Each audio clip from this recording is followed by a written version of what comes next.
വിക്രമിന്റെ കൂടെ പ്രതീക്ഷിച്ചിരിക്കുന്നത്. നിങ്ങൾ pan Indian star ആയിട്ട് വളർന്നുകൊണ്ടിരിക്കുന്നു പറയില്ല. ഞാൻ അതുക്കും മേലെ എന്നാണ് എന്റെ വിശ്വാസം. തിരുത്തില്ല, എന്നെ അങ്ങനെ കാണല്ലേ. അല്ല, വിക്രമിന്റെ കൂടെയുള്ള അപ്ഡേറ്റ് എന്താണ്? അപ്ഡേറ്റ് അത് ജാനുവരിയിലാണ് വീര ധീര ശൂര റിലീസ്. നല്ല രസകരമായിട്ട് വന്നിട്ടുണ്ട്. അതിന്റെ കൂടുതൽ അപ്ഡേഷനൊക്കെ ഇനിയിപ്പോൾ ഉടനെ തന്നെ സോഷ്യൽ മീഡിയയിലൊക്കെ വരും. ചേട്ടനൊരു ആഗ്രഹം പറഞ്ഞിട്ടുണ്ടെന്ന് കേട്ടു. അതായത് 4 മണിക്ക് ED ഷോ വെക്കണം എന്നൊക്കെ കേട്ടിട്ടുണ്ടായിരുന്നു. 4 മണിക്ക് വെക്കുന്നുണ്ടോ? 4 മണിക്ക് വച്ചാൽ കൊള്ളാന്നൊരു ഐഡിയ ഉണ്ടായിരുന്നു. അപ്പൊ പിന്നെ നമ്മൾ തന്നെ മനസ്സിലാക്കി അത് കുടുംബം മാത്രമേ കാണൂ. അവനും രാവിലെ വിളിച്ച് ഉണർത്തിക്കൊണ്ട് വരുന്നതിന്റെ ദേഷ്യവും മര്യാദയ്ക്ക് ഞാൻ പറഞ്ഞു, ഞാൻ പിള്ളേരെ സ്കൂളിൽ വിടാൻ സമയത്ത് അങ്ങേരിടാം അങ്ങനെ. പക്ഷെ അങ്ങനെ ഒരു അവസ്ഥയിലേക്ക് വരും. എങ്ങനെ ആ വ്യവസ്ഥയല്ല. 4 മണിക്ക് നമ്മുടെ ഷോ കാണുന്ന ഒരു അവസ്ഥയിലേക്ക് വരും. 4 PM വൈകിട്ട് 4 മണിക്ക്.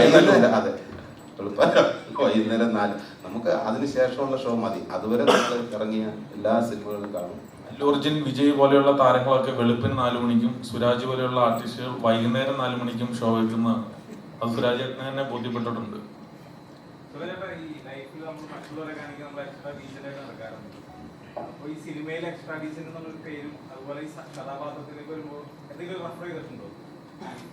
ഡയറക്ടർ പുള്ളിയുടെ ആത്മകഥയാണിത്. പുള്ളിയുടെ നമ്മുടെ തിരക്കഥാകൃത്തിന്റെ അതാണ് യഥാർത്ഥ സൈക്കോ. ഇതിന്റെ എഴുത്തുകാരനാണ്. അപ്പൊ ഇവരുടെ ആത്മകഥ അവര് തന്നെ വിവരിച്ച് തരുമ്പോൾ നമ്മൾ ഈസി ആയിട്ട് അതിലേക്ക് കയറാനും പറ്റി. കണ്ടോണ്ടിരിക്കല്ലേ. ഫസ്റ്റ് പ്രൊഡക്ഷനിലെ ഫസ്റ്റ് പടം എന്ന് പറയുമ്പോൾ ഒരുപാട് എക്സ്പെക്ടേഷൻ ഉണ്ടാവില്ല. അപ്പോൾ ഇപ്പോൾ ഇത്ര എക്സ്പീരിയൻസ് ഉള്ള ഒരു ആക്ടറാണ് വേണ്ടത്. അപ്പോൾ എന്തുകൊണ്ട് ഇങ്ങനെ ഒരു പടം തന്നെ ചെയ്യാൻ കാരണം? ആദ്യത്തെ പടം എന്ന് പറയുന്ന സാധനം എപ്പോഴും ഒരു ലോക്കാണല്ലോ. അപ്പോൾ എന്തുകൊണ്ടാണ് ഇങ്ങനെ ഒരു ചെയ്യുന്നത്? വേണമെങ്കിൽ ഇതിനു മുമ്പ് പ്രൊഡക്ഷൻ പോലെ തുടങ്ങി ചെയ്യാമായിരുന്നു. പൈസ കിട്ടണോടെ ആദ്യം ചെയ്യാന്നായിരുന്നു. അല്ല, അത് ശരിക്കും ഞാൻ പറഞ്ഞല്ലോ, അതിന്റെ കഥയും കഥാപാത്രവും ഇതുവരെ വരാത്തൊരു സംഭവം. ഞാൻ ഇതുവരെ ചെയ്തിട്ടില്ലാത്ത, എനിക്ക് ആ ക്യാരക്ടറും കഥയും ഭയങ്കര പുതുമയായിട്ട് തോന്നി. അതുകൊണ്ടാണ് ഫസ്റ്റ് ഓഫ് ഓൾ ഞാൻ അതിൽ വരാനായിട്ട് കാരണം. ഇൻഡസ്ട്രിയിൽ ഒരു ടോക്ക് ഉണ്ട്, ലിസ്റ്റിനാണ് പ്രൊഡ്യൂസർ എങ്കിൽ ലാഭം പോയിതേ പോകത്തുള്ളൊരു ടോക്ക് ഉണ്ട്. ഉണ്ട്, അത് കറക്റ്റാണ്. കാരണം കഥ കേൾക്കുന്നത് ഞാനാണ്. ഞാൻ കഥ കേട്ട് ഓക്കെ എല്ലാം പറഞ്ഞു.